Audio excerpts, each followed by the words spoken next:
Welcome to our channel Infotech Gurudev. Subscribe, like and share and comment your valuable feedback. बेटा आज हम start कर रहे हैं micro processor by Kapil Kumar MCTS। Micro processor, बेटा micro processor जिस तरह आप इमेज में देख पा रहे हो बिल्कुल एक इस तरह की चिप होती है जिसको हम बोलते हैं माइक्रो प्रोसेसर। ठीक है, तो micro processor play a most important and great role into our computer system. तो बेटा आज इसको समझते हैं कि माइक्रो प्रोसेसर क्या होता है, कैसे वर्क करता है। ठीक है, इंट्रोडक्शन। माइक्रो प्रोसेसर को बेटा हम CPU भी बोलते हैं। ठीक है, तो CPU stands for central processing unit. It is a most important part that controls and process computing task. CPU का बेटा जो पूरा नाम होता है, CPU stands for central processing unit होता है और ये मोस्ट इंपॉर्टेंट पार्ट है जो कंट्रोल करता है और प्रोसेस करता है हमारी कंप्यूटिंग टास्क को। CPU और commonly known as micro processor has 3 sections और पार्ट्स। बेटा इसके 3 सेक्शंस और पार्ट्स होते हैं। First CU control unit, second ALU arithmetic and logical unit and third registers high speed memory.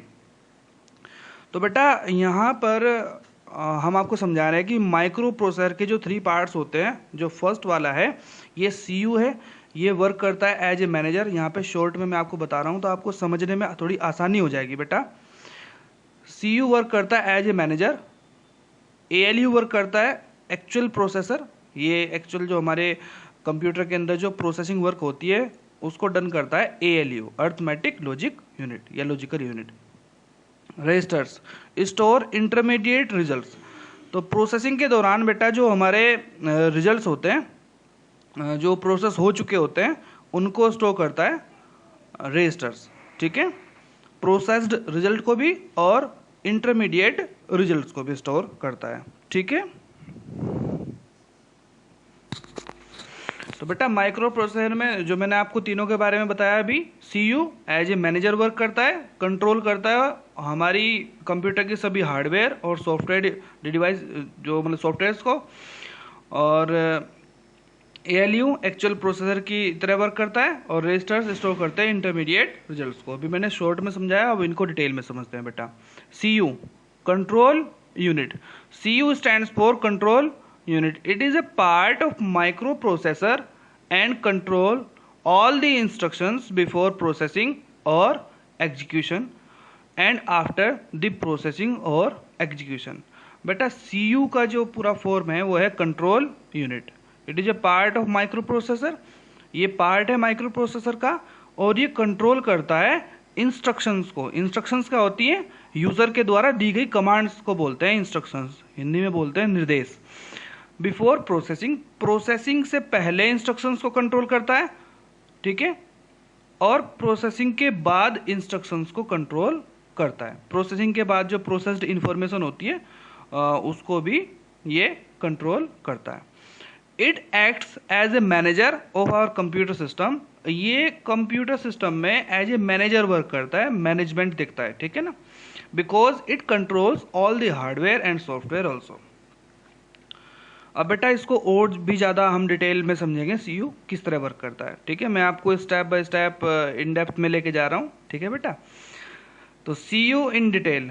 To understand in detail the control unit works in following steps. अब बेटा step by step समझते हैं, ध्यान से आपको समझना है। ठीक है, नहीं तो समझ नहीं आएगा ये topic. First step, first user gives ए कमांड और इंस्ट्रक्शन टू द कंप्यूटर। बेटा जब यूज़र सबसे पहले कमांड देता है या इंस्ट्रक्शन देता है कंप्यूटर को, तब क्या होता है स्टेप बाय स्टेप मैंने बताया। तो सेकंड है that instruction goes to the main memory. जब यूज़र कोई कमांड देता है या इंस्ट्रक्शन देता है कंप्यूटर को, तब वो इंस्ट्रक्शन बेटा कंप्यूटर की जो मेन मेमोरी है रैम, उसमें चला जाता है। After that instruction will go to the processor for the purpose of processing. RAM के बाद इंस्ट्रक्शन बेटा कहाँ पे जाएगा? प्रोसेसर के पास जाएगा। ठीक है, माइक्रो प्रोसेसर के पास जाएगा for the purpose of processing, processing के लिए। ठीक है, नेक्स्ट स्टेप है बेटा fourth, now the actual work start of control unit. जैसे ही प्रोसेसर के पास इंस्ट्रक्शन जाता है, जो एक्चुअल वर्क है वो स्टार्ट होता है। अब आपको समझना है, the control unit will break down that instruction into small pieces pulses for effective processing. जैसे ही आपके द्वारा दी गई कमांड माइक्रो प्रोसेसर में जाती है, तो माइक्रो प्रोसेसर का जो बेटा फर्स्ट पार्ट है सीयू, कंट्रोल यूनिट जिसको हम बोल रहे हैं, उस इंस्ट्रक्शन को या कमांड को वो ब्रेक डाउन करता है इनटू द स्मॉल पीसेस, छोटे छोटे पीसेस में वो उसको ब्रेक डाउन कर देता है। उन छोटे पीसेस को बोलते हैं पल्स, ठीक है। मल्टीपल जो पीसेस को बोल देंगे pulses for effective processing. Effective processing के लिए बेटा, जिस तरह हम खाना खाते हैं ना, जिस तरह हम जो चपाती खा रहे होते हैं तो उसको छोटे छोटे पीसेस में करके खाते हैं, इसी तरह हमारे कंप्यूटर का जो माइक्रो प्रोसेसर होता है, वो माइक्रो प्रोसेसर किसी भी आपके द्वारा दी गई किसी भी कमांड को छोटे छोटे स्मॉल पीसेस में पहले उसका जो कंट्रोल यूनिट है उसको ब्रेक डाउन करता है, देन एक्चुअल जो प्रोसेसर है ALU उसको प्रोसेस करता है। Now control unit fetches 1 by 1 instruction piece pulses to the ALU unit for the processing। अब कंट्रोल यूनिट 1 by 1 इंस्ट्रक्शन यानी कि जो पीस है, इंस्ट्रक्शन पीस जिसको हम पल्स बोल रहे हैं, तो उन पल्सेस को 1 by 1 वो फैच करता है ALU के अंदर, ठीक है, ALU में भेजता है for the purpose of processing. Processing के लिए ALU process all the pulses of given instruction and then send processed pulses to the high speed memory registers. अब ALU इन पल्सेस को, जो इंस्ट्रक्शंस की जो पल्सेस हैं उनको प्रोसेस करता है 1 by 1। वो कितनी स्पीड से प्रोसेस करता है वो डिपेंड करेगा माइक्रो प्रोसेसर की स्पीड कितनी है, ठीक है। And then send processed pulses, जो प्रोसेस कर चुका पल्सेस को वो उसको हाई स्पीड मेमोरी जो रजिस्टर्स हैं उनमें स्टोर करता जाता है, ठीक है। When all pulses processed by the ALU, जब सभी की सभी पल्सेस प्रोसेस हो चुकी होती हैं ALU के द्वारा, उनको स्टोर कर दिया जाता है रजिस्टर्स में, जो माइक्रो प्रोसेसर का ही पार्ट है, ठीक है। नाउ रजिस्टर्स लिंक्स और combine all the processed pulses into the resulted information. अब जो बेटा वो सभी के सभी पल्सेस हैं जो एक कमांड के छोटे छोटे पीसेस हैं, अब जो रजिस्टर्स हैं उन सभी को आपस में लिंक कर देता है, कंबाइन कर देता है, ठीक है। And then send that resulted information to the control unit again, और उसको फिर वापस कंट्रोल यूनिट के पास भेज देता है, सेंड कर देता है, ठीक है, रिजल्ट को। Next step number 7, at last the control unit send the resultant information to the main memory RAM. अब कंट्रोल यूनिट के पास जो रिजल्ट आया है रजिस्टर्स से, जिसको प्रोसेस किया है ALU ने, ठीक है, अब रजिस्टर्स उसको कंट्रोल यूनिट में भेजता है, कंट्रोल यूनिट उसको मेन मेमोरी में रैम में भेज देती है, ठीक है, for displaying the result on monitor output device, ठीक है बेटा। मेन मेमोरी में आने के बाद जो रैम है, रैम उसको डिस्प्ले कराने के लिए उस रिजल्ट को मॉनिटर के पास भेज देती है, मॉनिटर को सेंड कर देती है, और मॉनिटर हमको उसको शो कर देता है कि ये रिजल्ट है, ठीक है बेटा। यहाँ तक इसकी प्रोसेस फिनिश होती है, ठीक है। अब इसको हम एक छोटे से डायग्राम के थ्रू जो समझेंगे, ठीक है। इनपुट डिवाइस से कोई भी आपने इंस्ट्रक्शन दिया, इनपुट डिवाइस कोई भी हो सकती है, माउस हो चाहे ट्रैक बॉल हो चाहे कीबोर्ड हो, कोई भी हो इनपुट डिवाइस, उससे आपने कोई भी इंस्ट्रक्शन दिया वो बेटा रैम के पास जाएगा, रैम से वो जो माइक्रो प्रोसेसर का फर्स्ट पार्ट है CU उसके पास गया, CU से ALU में जाएगा, ALU से प्रोसेस्ड होने के बाद रजिस्टर्स में जाएगा, रजिस्टर्स से प्रोसेस्ड इंफॉर्मेशन बेटा फिर CU में जाएगी, CU से फिर रैम में, और रैम से फिर डिस्प्ले हो जाएगा रिजल्ट मॉनिटर पर, यानी कि आउटपुट डिवाइस पर। इस डायग्राम से आप इफेक्टिवली बेटा समझ सकते हो, तो आपकी ये समझ आ जाएगा, ठीक है बेटा। अब बेटा हम नेक्स्ट टॉपिक स्टार्ट करते हैं। इसमें माइक्रो प्रोसेसर में जो हमारा सेकंड पार्ट है ALU, एक्चुअल प्रोसेसर लिखा है मैंने उसको पैरेंथेसिस के अंदर, तो उसको आप अच्छे से आप जो समझो, बहुत आसान है।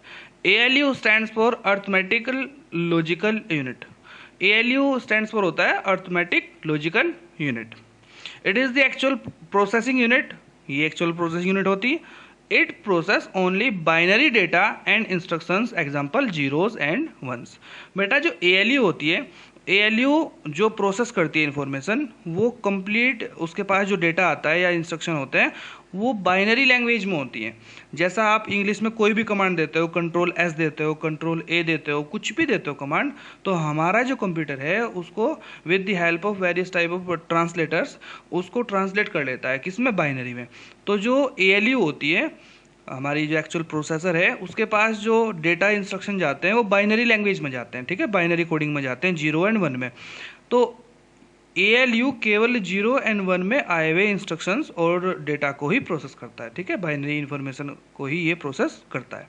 ALU performs only arithmetic and logical operations upon binary data. तो यहाँ भी बिल्कुल स्पष्ट रूप से मैंने जो लिखा है कि ALU परफॉर्म करता है केवल अर्थमेटिक एंड लॉजिकल ऑपरेशंस। इसके नाम में भी है बेटा, ALU क्या है, ALU stands for arithmetical and logical unit. तो ये ओनली अर्थमेटिक और लॉजिकल ऑपरेशंस को परफॉर्म करता है upon binary data, binary data पर, ठीक है। आप कंप्यूटर में बेटा कुछ भी वर्क कर रहे हो, कुछ भी कैसा भी, चाहे आप इंटरनेट चला रहे हो, चाहे आप कोई वीडियो देख रहे हो, ठीक है, कंप्यूटर में जो प्रोसेसिंग हो रही है बेटा वो बाइनरी डेटा पर ही प्रोसेसिंग हो रही है, ठीक है। वो किसी भी तरह का डेटा हो, चाहे आपका वीडियो कंटेंट हो, चाहे ऑडियोबल कंटेंट हो, चाहे वो टेक्स्ट हो, कुछ भी हो, तो वो उसको हमारे जो ट्रांसलेटर होता है कंप्यूटर के अंदर वो ट्रांसलेट कर लेते हैं बाइनरी में, और फिर बाइनरी जो डेटा होता है उसके ऊपर प्रोसेसिंग करता है ALU, ठीक है, जो एक्चुअल माइक्रो प्रोसेसर है। Note, you always remember that ALU performs only arithmetic and logical operations upon binary data such as following। बेटा नोट लगा के मैंने यहाँ पे लिखा है आपके लिए कि आपको ये हमेशा ध्यान रखना है कि ALU परफॉर्म करता है only arithmetic and logical operations upon binary data. ये मैंने दोबारा रिपीट किया यहाँ पे, ठीक है, आपको अच्छे से जो आप याद रख सको, सच एज फॉलोइंग। तो बेटा यहाँ पे मैंने दिया है अर्थमेटिक ऑपरेशंस जो कौन से होते हैं, जैसे कि एडिशन करना, सब्सट्रैक्शन करना, ठीक है ना, मल्टीप्लाई करना या डिवाइड करना, डिवीजन करना, ये तो हो गए अर्थमेटिक ऑपरेशंस। और बेटा लॉजिकल ऑपरेशंस में less than, greater than, less than equal to, greater than equal to, etc। तो ये सभी हो गए लॉजिकल ऑपरेशंस। तो इन्हीं को ये परफॉर्म करता है, किस पर, बाइनरी डेटा पर। 0 एंड 1 की फॉर्म में जो डेटा ALU के पास आता है उनके ऊपर एडिशन करना, उनका सब्सट्रैक्शन करना, तो इन्हीं ऑपरेशंस को परफॉर्म करते हुए हमारा जो ALU है वो प्रोसेसिंग अपनी डन कर लेता है, ठीक है। अब बेटा नेक्स्ट टॉपिक है हमारा registers. It stores intermediate and processed results.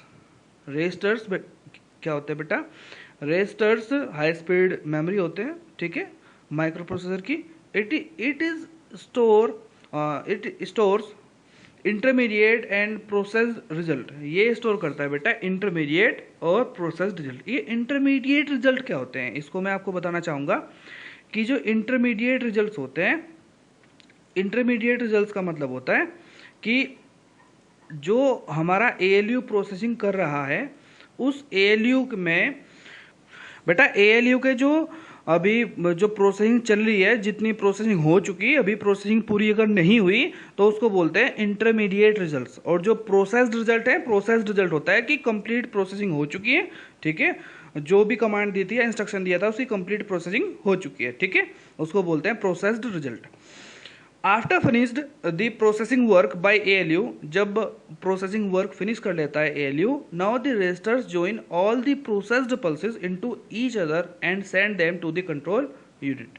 मैंने आपको पहले ही बता दिया था इसके बारे में बेटा कि जब ALU अपनी प्रोसेसिंग कंप्लीट कर चुका होता है तब वो अपने जो प्रोसेस्ड वर्क है उसको रजिस्टर्स में सेंड करता है। रजिस्टर्स उनको जो पल्सेस के फॉर्म में, जो पीसेस की फॉर्म में ALU ने प्रोसेसिंग किया था उसको वापस उन पल्सेस को, प्रोसेस्ड पल्सेस को क्या करता है, ये रिजॉइन करता है आपस में, ठीक है, कंबाइन करता है और कंट्रोल यूनिट को सेंड कर देता है, ठीक है। Registers are also known as cache memory. Registers को बेटा माइक्रो प्रोसेसर की कैशे मेमोरी भी बोलते हैं, ठीक है, तो इसको कैश मेमोरी भी बोल देते हैं। I will explain you cache memory later. Subscribe our channel Infotech Gurudev, like our videos and share and comment your valuable feedback. Thank you.